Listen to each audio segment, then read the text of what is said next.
Okay. Okay, we are live. You are now tuned in to Vibin in the D with Lele.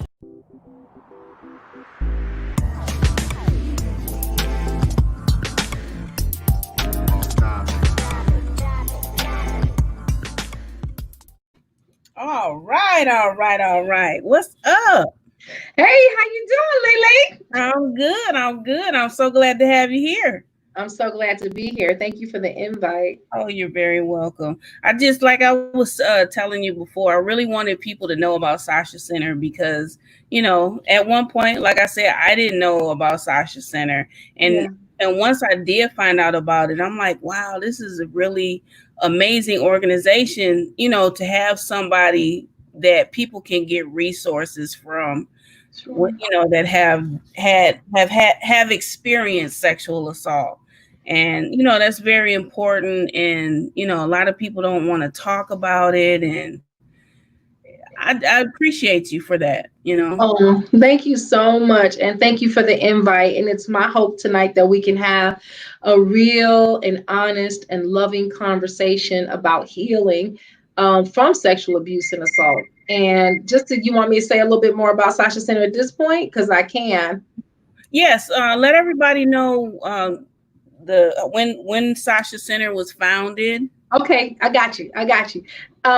Without giving the dissertation definition, I can keep it elevator like feel like. But anyway, Sasha Center was founded 10 years ago this month. And we started the organization as a result of me working actually in the sexual assault arena. I graduated from Wayne State University with my master's in social work, and I did an internship at the Rape Counseling Center. Now it's called the Victim Assistance Program with the Detroit Police Department. But I was there for 10 years, and I learned a lot about surviving and experiencing sexual assault in the city of Detroit and what it looked like. Meanwhile, and I think this is important to talk about, I was there when the kids weren't being processed and didn't know it. What? I was working at the Detroit Police Department in the sex crimes unit, the victim assistance program, which is what was called the Rape Counseling Center. It was founded by Mary Ann Mahaffey. Actually, a lot of people don't know that. And it's one of the first organizations or police departments that held an organization of clinicians, social workers, and advocates in the police setting. And so we were there and didn't even know that that was happening. I found out when y'all found out, but I was done working there at that point. But what I learned when I was working there was that there was a certain nuance, way, attitude, belief system, comments that would come up when we were servicing Black women who were raped. And I thought I used to have to get supervision about it and all kinds of stuff. But I was just like, I think there's something to this and we need to unpack it and figure it out. So I left the department well before I thought about the Sasha Center. And I continued to do consulting work with the Michigan Coalition to End Domestic and Sexual Violence. We need to, need to drop that as a resource. That's a wonderful resource in Michigan. And they told me, Kalima, you can't start thinking about having a nonprofit and think we're not going to help you. So they gave me free pro bono for a year legal services until we got the nonprofit status. Wow. And at the same time, I had become a social work professor at Mary Grove College. So I was teaching social work, full-time tenure track professor at Mary Grove on the West Side. And that was the first place where we started having groups for Sasha Center. And Sasha, let me be clear to everybody, stands for Sexual Assault Services for Holistic Healing and Awareness, where we intentionally work in the African American community for those who've experienced sexual assault, for those who are interested in prevention and education programs. We also do a little bit of technical assistance, but more specifically, what we do is support group services. Now, let me be clear, that's all we do. We don't do shelter, housing, clothing, we have transportation, but that's just to get to our groups. And what we believe is that history heals and that culture cures. And what's missing in these mainstream organizations, although they do great work, what's missing is the nuance of understanding how Black women experience rape, heal through, and integrate sexual assault in their lives, and talking about language and culture and skin tone and hair type and how all of that plays a huge role in how they heal. Now, here's a secret. Black women been healing for a long, long time. What has been missing is no one has asked them how.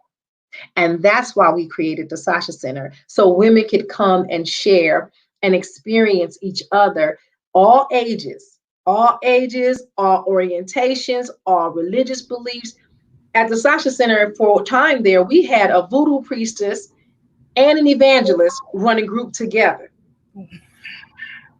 because we believe that people have to show up as they are. And we teach survivors how to accept themselves so that they can accept others so that we can do this collective work together. We also believe that we should be healing us. We should be engaged and involved with this experience. And at the Sasha Center for our support groups, we don't ask Black women to tell their whole dang on story on the first day. What we sound like, that ain't gonna happen. Right. We know that. Sometimes we don't even bring it up until like maybe 4 weeks in. Like, y'all want to talk about who did this and what happened? And it's so funny because at the Sasha Center, anybody of any race or any, orientation or whatever can come to group. Anybody can come. But the issue and the nuances that come up are sad, and sometimes they're challenging. So for instance, say if we got a non-Black person Okay. that wants to come to Sasha Center groups that are geared for African American women, we can't turn them away.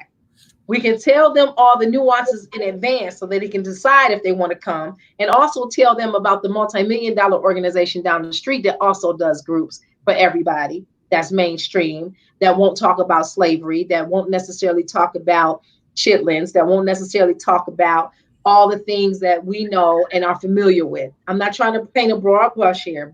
I'm not trying to do that, Lele. I'm not. But what I am saying is that there are certain things we need to talk about, and we ain't got time to stop and explain it to other people. Right. But more seriously, what that looks like in a room is you'll have a non-Black person come in a room and they'll tell their whole rape story. Who did it, when, what, where, and why, how, first day. Do it again, second day. Everybody say, well, what was the outcome? And they'll say, oh, they tore the whole neighborhood up till they found them and they serving 30 years in jail. And then you'll have Black women sitting there going, dang, the police didn't even come when I called. And so that's a huge nuance difference, right? And then in my work, when they say you got to believe all survivors, one of the things that we as facilitators and creators of these programs struggle with is, yeah, we believe all survivors, but we also know who Emmett Till is and what happened. Okay. So how do we measure that out, right? And our communities are over policed. So you'll have Black women that'll tell you, no, I didn't call the police. They already here doing wrecking havoc. I don't want any more havoc over here. I just want this to stop. Or I just want help at this very moment. You know what I mean? Right. And so those nuances are something that we talk about at the Sasha Center. And if people don't have their privilege in check, and we're talking about all kinds of privilege, this could be a struggle for them. It really can. And what's really interesting, and this is another dynamic that has happened, and me and my facilitators really work hard at working through this, is that when a non-Black person comes in the room, all the Black women, and they don't even realize they do it sometimes, all of us will, and I'm saying us because I'm a Black woman too, I'm in the room, will unconsciously think that our problems are not nearly as important as this non-white person, light-skinned person, Latino, Asian, white person, Indian person. They'll be like, oh no, we got to help her because our stuff we can handle. Yeah, we can handle it. We got our stuff. And then I'll be like, wait a minute, this ain't no individual therapy between 8 people and 1 person in the room. Everybody got to share. Everybody got to make space for everybody. Right. But you know how some of us are. Yeah. Like, okay, put my stuff to the side. This right here is serious business. No, yours is serious business too. And we have to exchange and share. And like, again, I believe that history heals and culture cures. We have taken survivors on historical tours to New Orleans. We have done educational programs for men specifically, and more specifically around our work with men, is what we know for sure is that most men are not committing sexual assault. Most men don't do it. They just don't. But they all know somebody who's at risk of doing it. They all know somebody who disrespect women and girls and will allow it to happen and not be a good bystander. They all know somebody who need to be talked to. So who's going to talk to them, us or you? Right. And if you're going to talk to them, let us give you all the resources you need so you can have the correct conversation with them. And that's how we engage with men. And men also are survivors. 1 in 7 in some circles. Women are survivors, 1 in 3. So Sasha Center, we're never in a space assuming that people haven't experienced it. We assume that they have. And whatever level they are at, and when they're ready to get their lives together and they're ready to face the stuff, we hold their hand. They're not by themselves. And matter of fact, those of you who are watching this, please know that Lily did her business to make sure that you have all the resources you need. A crisis line number is right here, 1-800-656-HOPE. Our 800 number is there. You call us when you want to find out about our current support groups that are happening. We do have some support groups coming up. One is going to be a virtual walking group, and another one is going to be an in-person walking group. But every third Tuesday of the month, and we go live on Facebook and or Zoom. You got to follow us on Facebook and that thing, and you'll find out more about what we're doing. We post the most recent things on Instagram. We also have 2 Twitter pages because my interns say I can't tweet. So we have a Sasha Center interns page and a Sasha Center 1 page on Twitter. They right, I can't. But what I really want you all to know is that I'm very happy to be here so we can spread the word about the Sasha Center.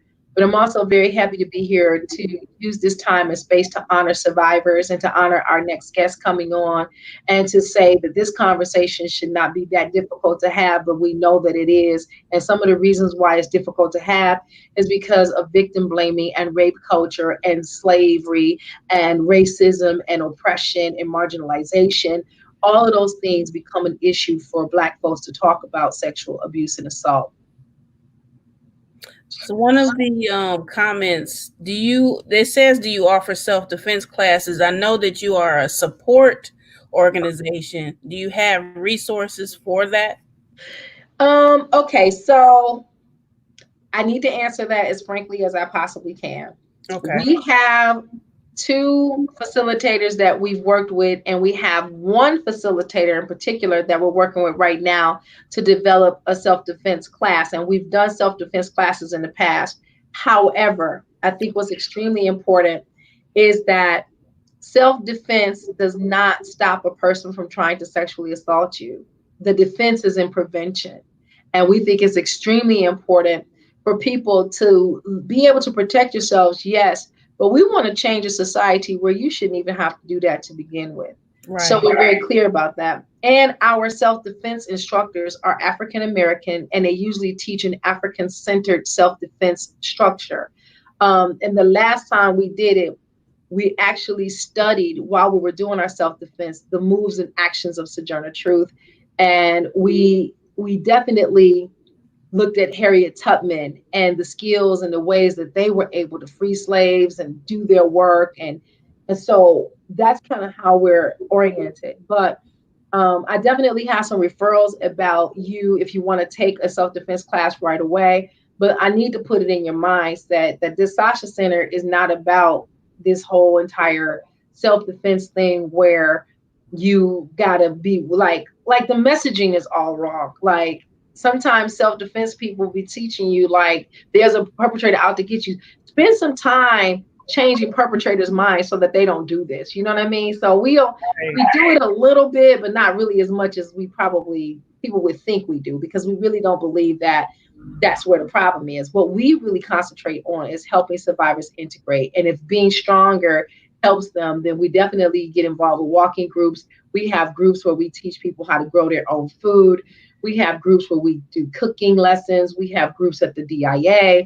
We have groups at the Underground Railroad, so you can learn about the history. Because what we're not doing is we're not talking enough about rape. You know, we have a whole entire session dedicated to survivors and experiencers and supporters of survivors. And that's a whole nother story of how to use the proper names for your body parts. That's a bigger self-defense than some fighting class with a dummy. It really is. Wow. Because a lot of people don't think about this. The minute you start teaching your child, these are your eyes, these are your ears, here's your nose, here's your mouth. The minute we start doing that, you need to tell them what a vagina is, what a penis is, an anus, buttocks, and breasts, and risk being embarrassed. Because what happens, kids will say the darndest things at the darndest times. But we have to learn to teach them this, because it's the best self-defense they can have, is using the proper language for their body parts. Perpetrators look for that. If that child say, "Don't touch my vagina," and she's 2, that's going to stop somebody. Or, "You're not supposed to touch my vagina," because then there's no question what's being touched, because you taught your child the right thing. But if they saying, "Don't touch my pocketbook, don't touch my nappy dug out, don't touch my well, give me one, Leah. Give me one. My hot box, I don't know. Hot box. Oh, none of that works. It's funny to get you laugh. Listen, and we have fun, and we use language and all these things to engage our clients. But let me just say this: serious business. It could be the difference between a criminal sexual conduct 1 or 3, 2 or 4. 1 and 3 is with penetration. 2 and 4 is without. We had a child whose abuser told him, "This is when we come and put the basketball in the hoop." And he was 3. And he says, "That's when he comes and put the basketball in the hoop." He doesn't know any better. He's 3. And so with that, investigators can't really work. It was difficult for them to work around that in terms of what that really meant. So if we're talking about self-defense and we're talking about defending ourselves, conversation, start with that. If you're going to work with a defense person, make sure that they're not victim blaming. Like, don't be out at 2 a.m. No, that kind of thing. We not feeling that. But our defense people are trained, trauma-informed trained. Everybody that works for the Sasha Center and with the Sasha Center and volunteer at the Sasha Center are trauma-informed trained. So they know that this is not the proper language. Any kind of language that expenses young women and girls, any kind of language that blames a victim for somebody else's behavior, any kind of language that sends the message that it's your job, to protect yourself. I'm not saying it's not our jobs to protect ourselves. We need to do that. But at the same time, doing and knowing that does not make you safer. And I don't really want to send that bad message. But it is always good to feel empowered. And you can't feel empowered if you feel like you can protect yourself. There's no doubt about that. So I'm going to go ahead and bring Nikki G on. Nikki G, I love her song. Yay! Let me bring her on here. Hello, everybody. Hey, welcome. I so enjoyed you, Sasha Center. Oh my goodness, I almost start crying. You know what? We just welcome to I love you. It is life-changing. That's God's work. Yes, ma'am. I'm telling you, like, I was tearing up, like, oh my goodness, like, you are doing the work. It's amazing. You too. When I listened to your song last night, I was so inspired and so moved. And I really want to make sure that we continue to talk and have an opportunity to collaborate, because I would love for you to pull songs out of Survivors and let survivors hear your music and hear your record and hear your songs and hear your testimony, because you're also breaking silence in a beautiful, beautiful way. Okay. Well, thank you. Anytime that you need me, I promise you, I will talk. I will tell my story. It's not even about my music. My music is a segue, but I can tell my story. So if you ever need me, I promise you, don't worry about a budget. I will tell my story, because I believe that we don't go through things just to go through things. Absolutely. I believe that we go through them to help somebody else to come up. So if ever you need me, are you following me on the thing?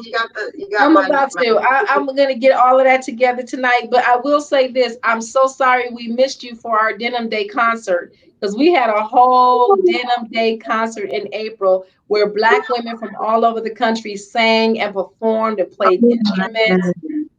Yeah, we got to get you in the fold. We will. We will. I would have been there. Yeah. But I'm telling you that even if it's Zoom or whatever, I am so committed to this. And I have a story to tell. I'm not an expert. I'm in therapy now. I'm working through my process. Yes. But I have a story a lot of times people think they're alone. And like I thought that when I was coming up. Yes. And I went through my traumatization from 5 to 12. Like, nobody else has been through this. It's just me. Mm-hmm. So a lot of times, even though I'm going through my process, people need to know that they're not alone.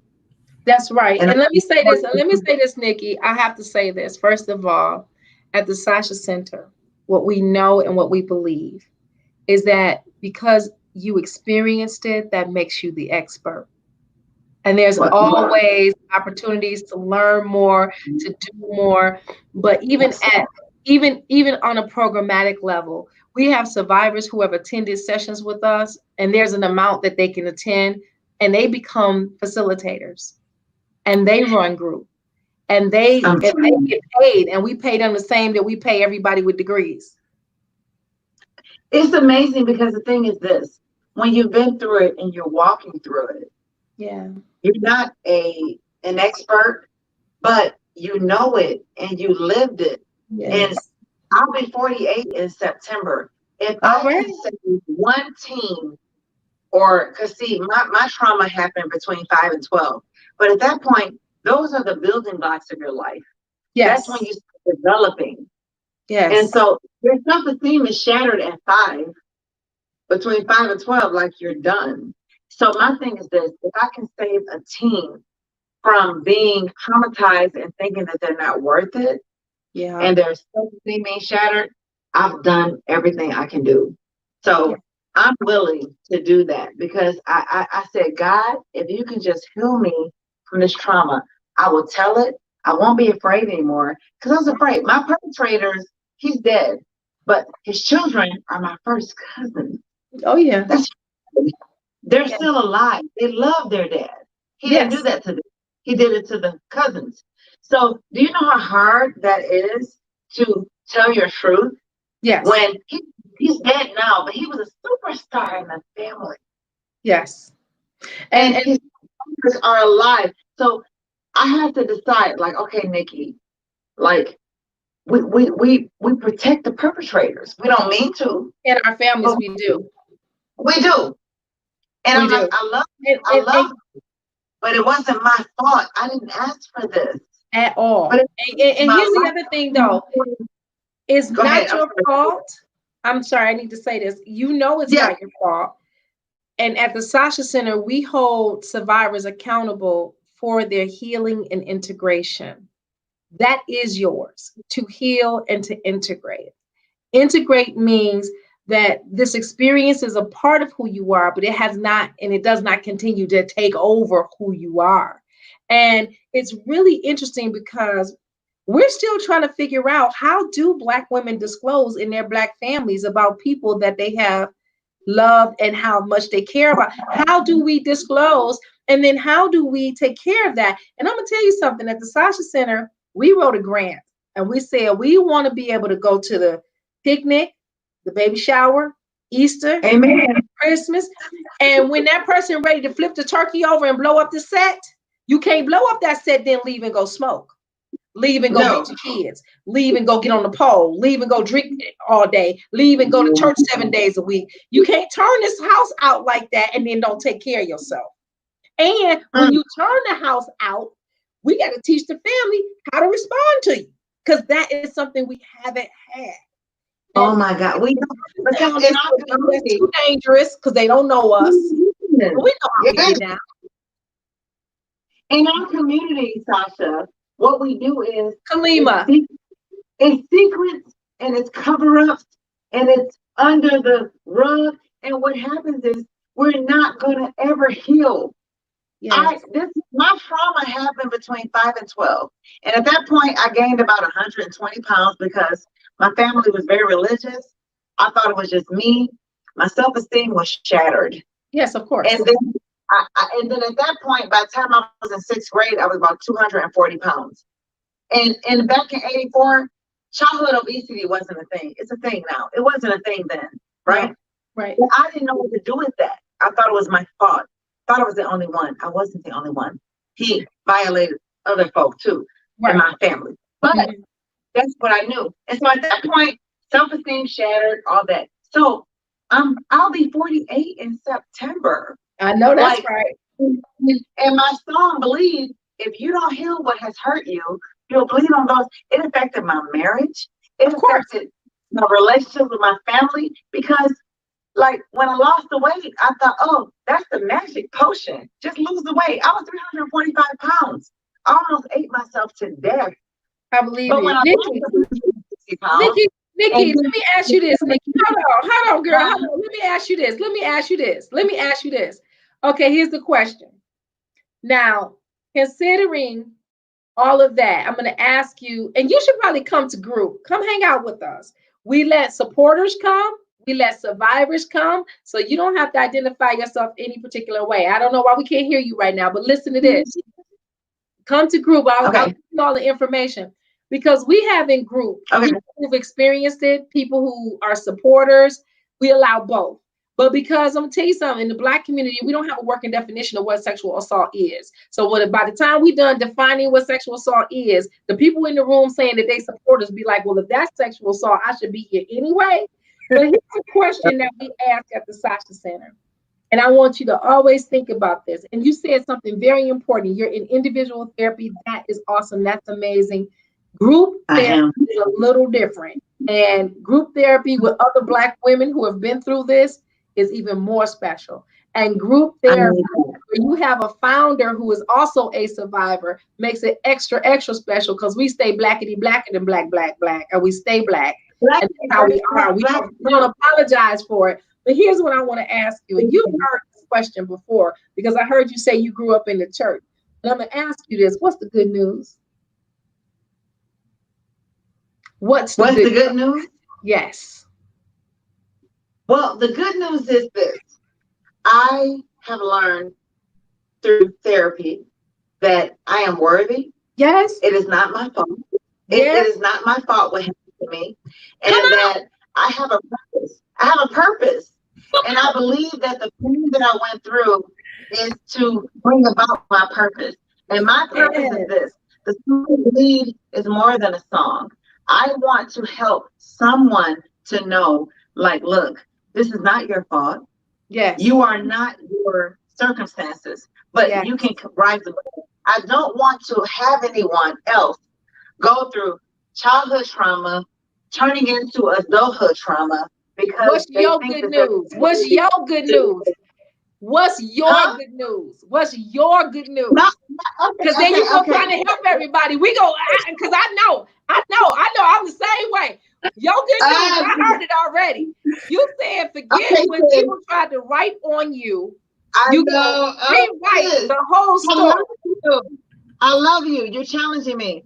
Okay, my good news is knowing that there is a new beginning and I am worthy. And you about to be 48, looking like you 28. I'm worthy. I have a purpose, and my pain is my purpose now. You talking to me? You reminded me. I needed that reminder. I needed my that. My pain is my purpose. My pain is my purpose. The best news ever is even in 2020, in the pandemic and everything that I'm going through, because my trauma was done from a family member, but my pain is my purpose. And I wrote that song, and you know what Mina Simone said? She said, what is freedom to me? She said, freedom is no fear. Freedom to me is no fear.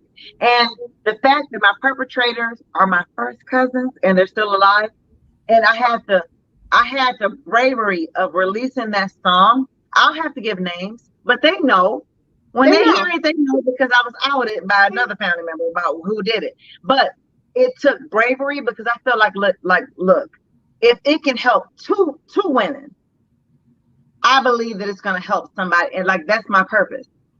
Yeah. And so what's the good news? The good news is I've gotten inboxes from that song, men and women. The good news is my pain is purpose. I get it. And I'm right to walk in it, and I won't step back. I'm going to walk in it and tell my story. You do not have to be ashamed and feel like you're less than. What happened to you is not you. You didn't ask for it, it happened. But there is purpose. I was 345 pounds about to die because I was eating and trying to fill a void that could not be filled. I couldn't fill that void with food. No. Okay. Yeah, So okay. I appreciate you. I appreciate you, girl. I already know the energy because you challenge me. You challenge me. You like, no, no, no, no, no. Because you know, I'm helping people. I'm a Virgo. I'm a nurturer. Stay that way. Don't ever lose it. Don't ever lose it. And you can sing. And you can sing. And I love that song. And music is your love language. I see that shirt. I see it. Music is my love language. It came today. I said, what timing? Yeah. That's my love language, music. It is. Well, I'm glad you appreciate the Sasha Center. Sorry, we just on a roll. We didn't come over. I'm sorry, Lele. Go ahead. No, I just wanted to ask you, Nikki, at what point did you have the courage to actually start to talk about this? Well, the thing about it is this. It's been on my spirit for a minute because I was in therapy and then I stopped going. Because the thing about therapy is you go and you pour out so much and you're so drained. And when you get home, you're like, well, how is this helping me? All I do is cry, you know? So I went through my process, but I started to write this song.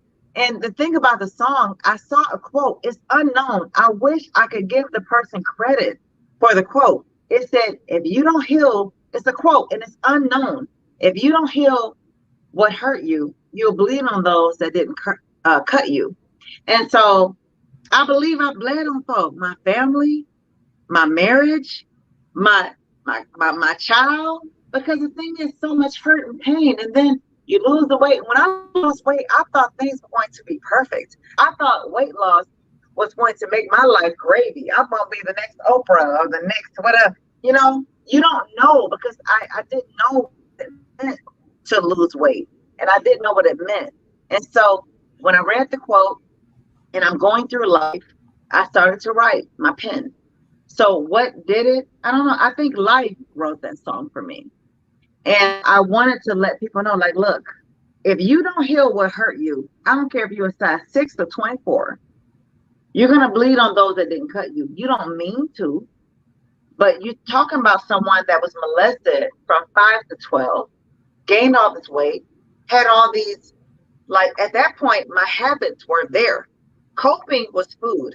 It was there. It was a habit. I went to a HBCU, joined a sorority. I was in 2 honor societies. I did my thing, graduated, lived life after.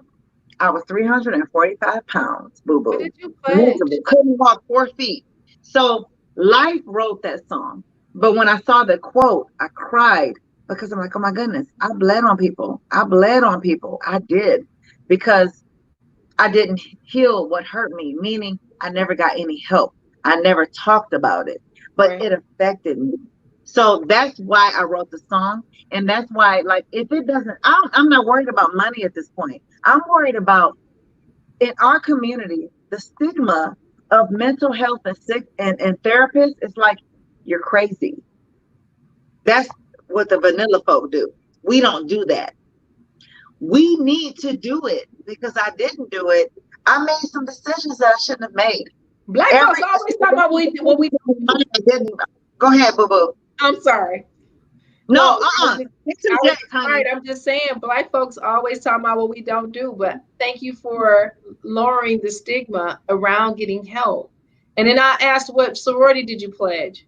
Sigma Gamma Rho, boo-boo. All right. I went to Wilberforce University, class of 94. Did you go to Wilberforce? That's where my niece is now. Okay, I don't want to get off the subject. Sorry. Yeah, it's one of the first Black private college universities. Yes, and Wilberforce University, like, that was a blessing. I met my lifelong friends, and it was a blessing to me. Sigma Gamma Rho, I was an RA. It helped take me out of my shell. But I'm just telling y'all, like, you know, and so to answer your question, Lele, life brought me to this. And I thought losing weight was going to be the antidote. Oh no, honey. That's when the layers came off of that, that's when them demons started surfacing. Because I never had this attention, ever. Right. So I wasn't ready, boo-boo. I wasn't ready. And I bled on people. So when Bleed is way more than a song, y'all. You have no idea. I'm telling my life through that. I've made some very horrible decisions and I messed up and but and then I sometimes even now I wonder what would have become of my life had none of that ever happened. What would have happened? I'll never know. Never know. But I have to live my life now, and that's why I'm doing this. So, Sasha Center, you're doing God's work, boo boo. Yes, ma'am. Kalima, I wanted to ask you a question. Sure. Being the founder and executive director of Sasha Center and also a survivor, what would you suggest to people who they go through that victim shaming? I see that so much. Like a person, they come out and they tell what happened to them, and then people start blaming them and shaming them. I know that's something that's very, very popular. Yeah, it is. How do you did you experience that when you? Most sexual assault survivors and experiencers will tell you that they experienced that. And sometimes you have to ask yourself, and sometimes you have to reflect on it later. You might not understand it in the right then and there. I remember when I was sexually assaulted, and it was a very violent sexual assault, and we called the police out, and there was a white cop and a black cop. And my little sister, the white cop was asking me questions, and I had a very difficult time explaining what happened, but I had just told my mother. So my mother was trying to help me through that. And she kept on adding stuff and saying things that I couldn't say, but she knew what I was about to say next because I had just told her. Right. And the white officer told her that she could not be a witness because it happened to me, so she had to stop talking. So my little sister said, Mommy, he said, don't talk. And then my mother had a fit and said, no, a white man in a blue suit is not going to come in here and tell your mother to be quiet. Now watch me put him out. Watch me put him out. Get out my house because you're not respecting what I'm trying to do with my daughter.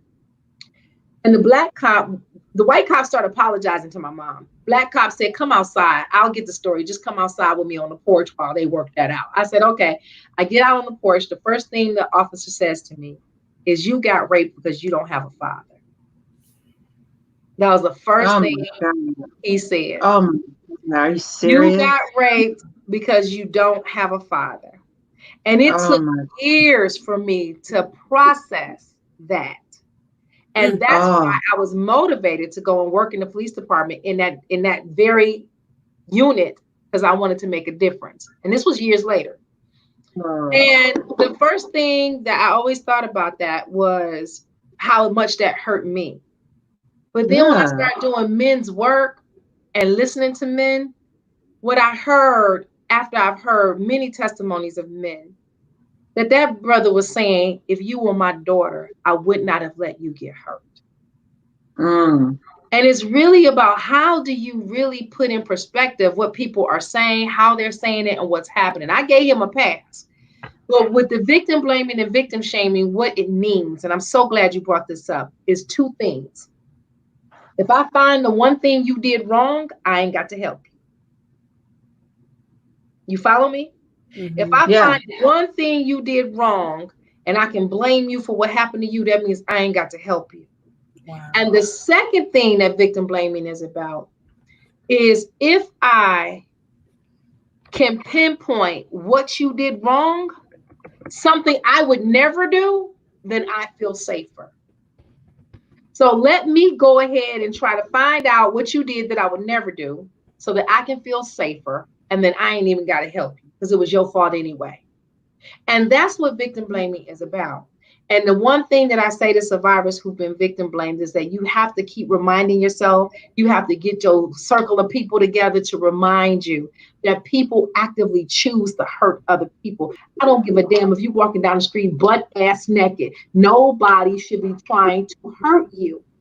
Now, I'm not encouraging people to walk down the street butt ass naked. Those of you who want to walk down the street butt ass naked, just know that is not the safest thing to do. However, we live in a society that will blame victims for when things go wrong with them so that we can walk around with this cognitive dissonance thinking that we're all safe and we're fine, and there's nothing that's going to ever happen to us because I wouldn't have been over there. I wouldn't have been drinking that. I wouldn't have been wearing that. I wouldn't have been saying that. I wouldn't have been over there. I wouldn't. There's a whole bunch of stuff that we wouldn't have been doing. And at the end of the day, what keeps people from being sexually assaulted is people choosing not to do it. Okay. Basically, yes.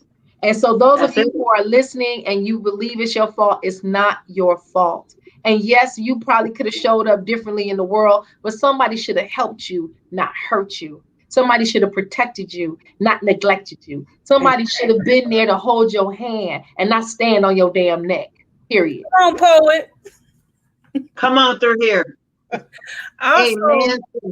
I wanted And to. you are worthy. You are worthy. You are worthy. Worthy, worthy, worthy, worthy. Amen. Ashe. Boom shakalaka. It was another person who left a message on my Facebook page because I was asking people if they wanted to chime in on the conversation, to just write something. And what did she say? No, I didn't forget. She said that a lot of people don't have a like people, well, they'll say that's not sexual assault or that's not sexual abuse, and people are always wanting a specific definition, but it can be so many different things. It is. Yeah. So defining sexual assault is any kind of sexual activity or something that's done to you without your explicit consent. Period. And your explicit consent means with a yes. And what's unfortunate is that people are raised in this country that when you hear no, you don't stop, you keep asking. And that's a problem. And then also you can deliver sexual assault through many kinds of ways, through drug assisted sexual assault, violent sexual assault between strangers. It could be coercion. Like sometimes perpetrators will put survivors and experiencers of sexual assault in positions where they can't say no. And it's like, that's coercion. And so at the end of the day, you cannot consent to sex if you're 16. You got to be 16 or older to consent, and you can't consent to somebody 21. That's criminal sexual conduct. You have to be in your right mind to say yes, which means not under the influence of alcohol or drugs. And people say, well, how much alcohol, how much drugs? If they can't drive a car, they can't consent. If they can't drive a car under that kind of influence, then they can't consent, period. And if you with somebody and y'all got an agreement, then you need to still just check in, because it's not like you're not committing sexual assault. And I work with professional athletes, I do. And so I don't know if you knew that. I work with the National Basketball Association on these issues. I'm the lead consultant on relationship safety and management with the league. And when I'm talking to my players, I tell them all the time, it's like, listen, if you both are under the influence of alcohol, the police are going to try to determine who was the aggressor, who set up the situation, who picked who up, who dropped who off. They're going to ask all those questions and make a determination. So it's always best to know who you with. It's always best to have sex with somebody when you're sober. And then people can't have sex with each other when there is a level and understanding of a power dynamic. A professor should not be having sex with a student. That is still considered some kind of sexual assault. And at the end of the day, exposing children to pornography is sexual assault. Mm-hmm. It's all of those things that that a person can't consent to, hasn't consented to. And then consent can be withdrawn at any time. That's what I was just about to bring up. Yeah. Consent can be withdrawn at any time. I'll be all over the place when I say, I don't care if you're knocking the back out. I don't care what you're doing. If someone says stop, stop. Period. Because anything after that is sexual assault. And no, people ain't trying to set you up just to tell you no. You might have did some old crazy mess that reminded her when her uncle touched her when she was 3. Communicate. You might have done something, said something. You might have had a boogie in your nose. Whatever. The lights hit different after I was with you at the club, and I see you in the daylight, not the side I don't want to do it. Okay. Because the light hit different. And I'm not trying to be aggressive here, but I am saying that's true. Yeah. I am saying that the question is never how do you get consent?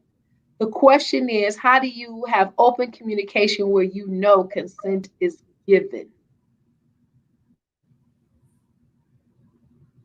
Because sexual assault ain't just that person in the white van jumping out of a bush or nothing like that. And it's not always violent. And no survivors don't have to fight tooth and nail for it to be sexual assault. Right. It can be family, friends, neighbors. And another nuance y'all need to know. I'm working on an article right now. I'm updating it now with Dr. Carolyn West.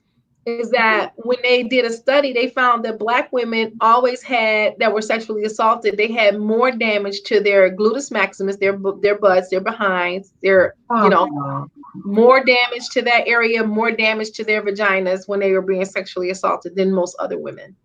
And there's a message to that we're not human, that we're less than human. And when we couldn't navigate our own sexuality when we were brought here as slaves, we've always gotten certain kind of messaging that our bodies are not ours. We've always gotten messaging that our rapes aren't really real rapes. In this country, there is not one on record of a lynching of a Black or white man for the rape of a Black woman. Not one. Nope. And what does that tell you about us? And that also is an impact on how we show up when it does happen. Yeah. We're already showing up being blamed, victimized, being accused of lying, saying that we fast. Black little girls and the adultification of Black women and Black girls particularly can't even develop and grow their body parts without being called something that they're not.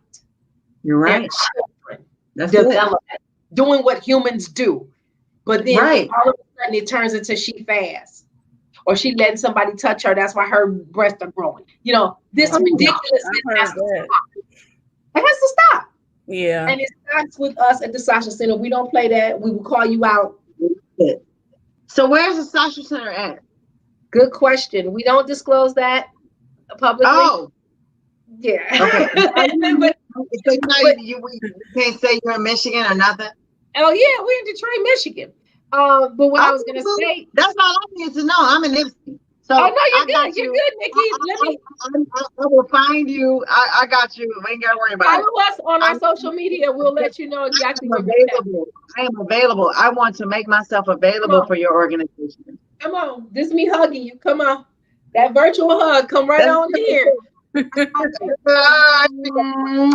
Come on in, mama. You're amazing. Yeah, but we will definitely give you all the information, and that's a safety thing. But we do have support groups in community. I understand that.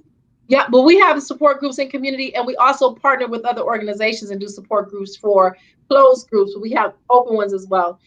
We do walk-in groups at the Riverwalk. We do all kinds of stuff like that. But we have an administrative office that you can come and hang out at. I was just there today. Air ain't working, but I was just there today.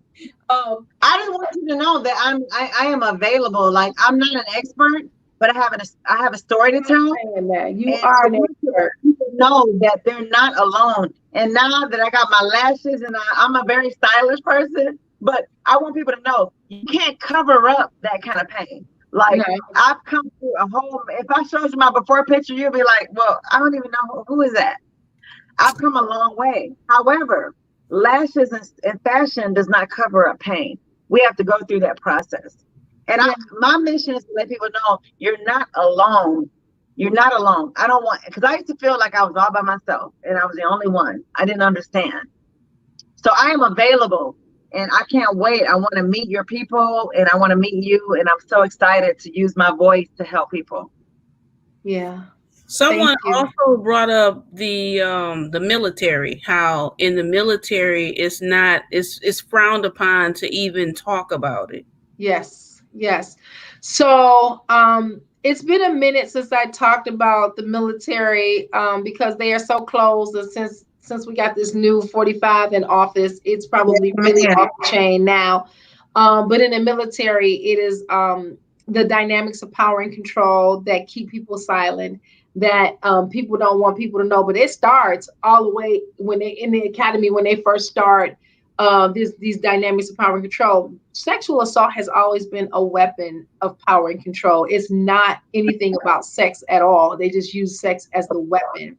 And military sexual assault is shameful. They do have someone that works on it. It's called I think it's SARC. It's the SARC.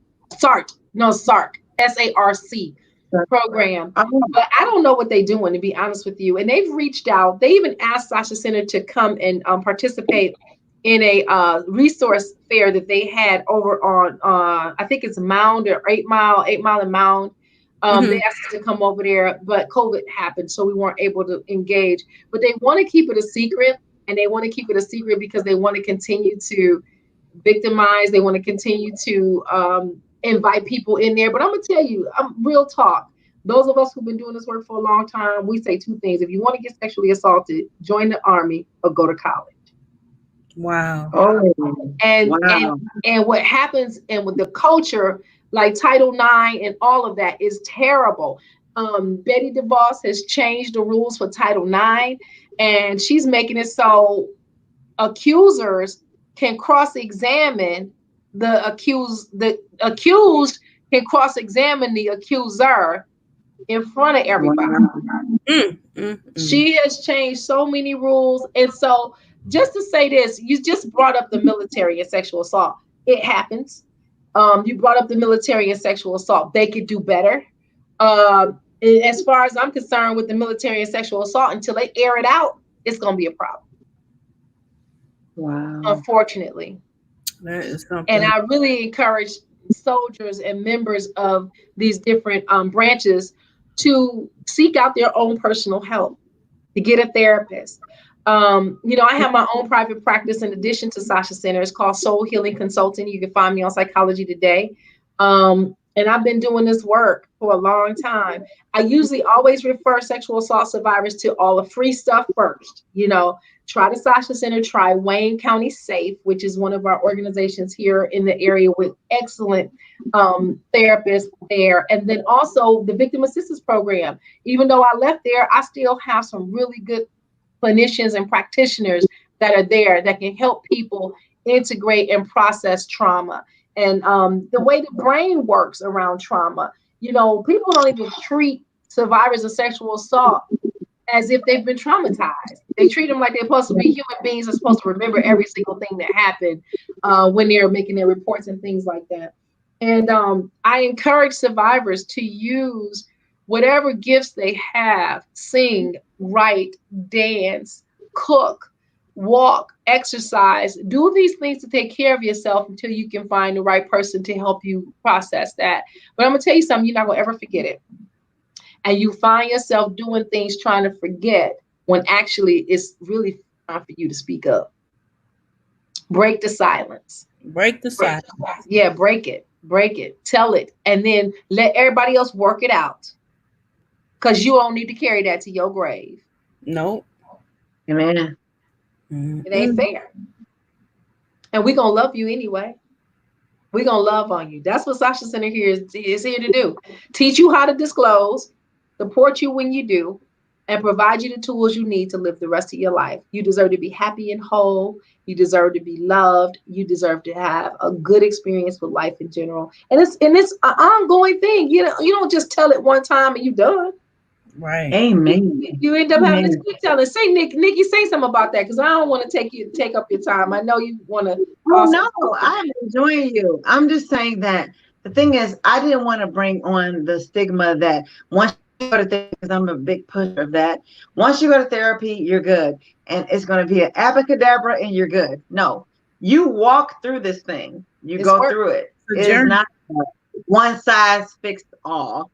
Exactly. Therapy is a process because even though I encourage therapy, because in our community we think that folk crazy and Yeah. that's the vanilla folk do that. No, but I don't want to give the facade that you're going to go to therapy and then you're fixed. A lot of times when I go to therapy, when I get home, I'm drained. I done cried. My lash fell off. I'm like, I don't want to go back. But I then realized that I got to release. So we want to get the word out that therapy is not a quick fix. You Yeah. work through therapy. You work, you go and you continue. Because that's what because I would go and I would stop. 6 months, stop. And then I realized, okay, I gotta go back. But it is a process. So I want to get the stigma of our community that yes, we're strong. We made it through the middle passage. We are strong people. However, therapy does not mean that we're not strong. It just means that you're finding someone, they don't know you, they have no judgment, Yep. and you're talking. Yep. They're not giving you any answers or anecdotes. They're listening to you, and maybe they'll give you some suggestions, but they don't tell you how to navigate life. Right. But I wish in our community, and so my mission is to get the stigma taken off that you are crazy if you go to therapy. Go to therapy. Talk to someone. Get on that couch. Lay down and get it out. And Yep. so I that's my mission. I just want to get it out there that you're not crazy if you go to therapy. I love that. And then one of the things that we do at the Sasha Center, and the reason why we do groups specifically, is because we don't want people to feel isolated. You're not in this alone. You can Right. come and be a part of the group, and you ain't even got to say nothing. You can just sit there, and we're going to give you tools to work when you get home. You are going to hear from, we have people as young as 16. That's our cutoff age for the youngest people that we'll see. 16 to whatever age. And when you have a 17-year-old in the room sharing her story for the first time, and a 70-year-old woman in the room telling her story for the first time, there's Wow. magic in that. There's magic and opportunity in that, in terms of making space for each other, in terms of learning from each other, in terms of just allowing ourselves to be our Black girl magic that we are. And who's to say that we can't have therapy but channel crystals? Who's to say we can't go see a psychologist and burn some sage? Who's to say that we can't honor our ancestors? Because the ancestors and their blood, their tenacity, their strength, their DNA is in us.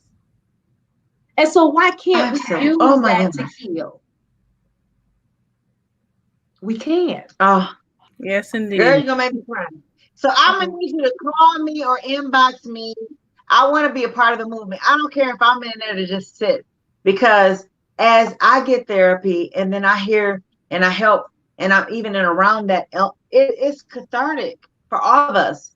We need this. It is. And it's a wonderful balance to strike when you can tell your story and when you can hear other people's stories. And what do you have to do to make space to listen and hear and share in a way that's going to elevate us all? That's the goal. I wrote a whole song about it and put myself out there. And I remember when I here you go.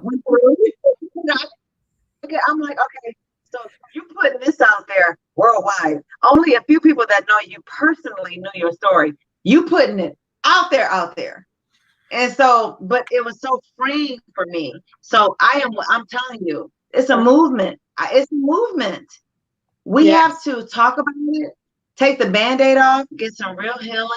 Yes. And so I'm so proud. So please reach out to me.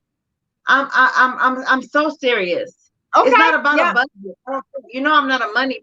I don't care. I want to talk and get it out. I believe as soon as we're gonna communicate now, but I'm gonna tell you, as soon as COVID is over and we all can gather, and whenever we get ready to do maybe some virtual stuff, we can definitely try to include you in the fold for sure. Yeah, there's a few steps that we have in place, and that we'll throw you right on in the steps and get you ready to share and share your talent and share your love and hear and take on what survivors have to say and what you have to say to help them. There's a few steps involved, but we'll get you right in.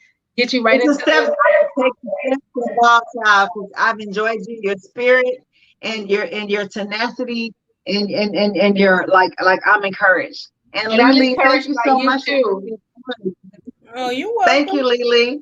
Thank you, Lele. And we're encouraged by you and your risk of writing a song and telling your story and showing up anyway, and knowing that the good news is that you are worthy and you're valuable and you're beautiful and you're about to turn 48, look at 28. Life is good. You fly. The pandemic ain't did nothing to this because the pandemics don't hurt us.